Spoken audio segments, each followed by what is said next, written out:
What's up, guys? Doing otherwise well. Today we're going to do precedent transactions, which is probably going to be a very quick video. So what is a precedent transaction analysis? It's basically a valuation method where the price paid for similar companies in the past is an indicator of the target company's value and what should be paid for it. Basically, you look at type of investors that have purchased the similar companies under similar circumstances. So you examine whether companies that are making the acquisitions are likely to make another one in the coming future. And how do you choose these companies? Well, the main thing is it has to be similar to the target company.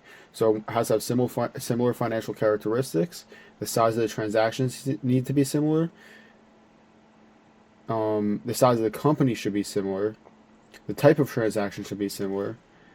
Characteristics of the buyer, products of the company, buyers of the company, all this needs to be considered. And the companies that are being compared to the target company must have similar values and similar characteristics. It's important to note, though, that the transactions that occurred more recently are considered more valuable. Now, how do you get these metrics? You can go to the Securities Data Corporation, which has data from mergers and acquisitions transactions.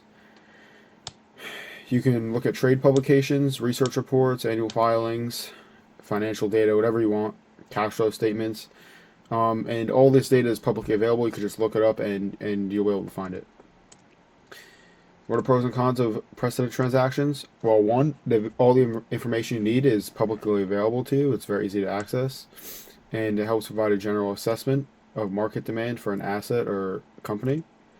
And it helps provide a general approximation for value of an asset. Cons, the quality or amount of info can be limited.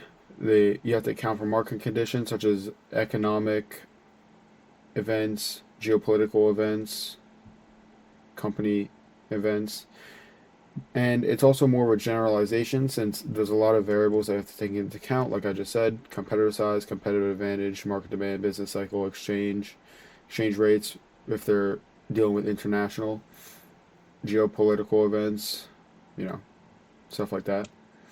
But overall, precedent transaction valuation method is probably the most simple method of valuing a company, but it doesn't give you as much insight as, say, a DCF or CCA.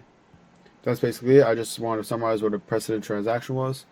I'll make another video in the near future, but thank you for watching.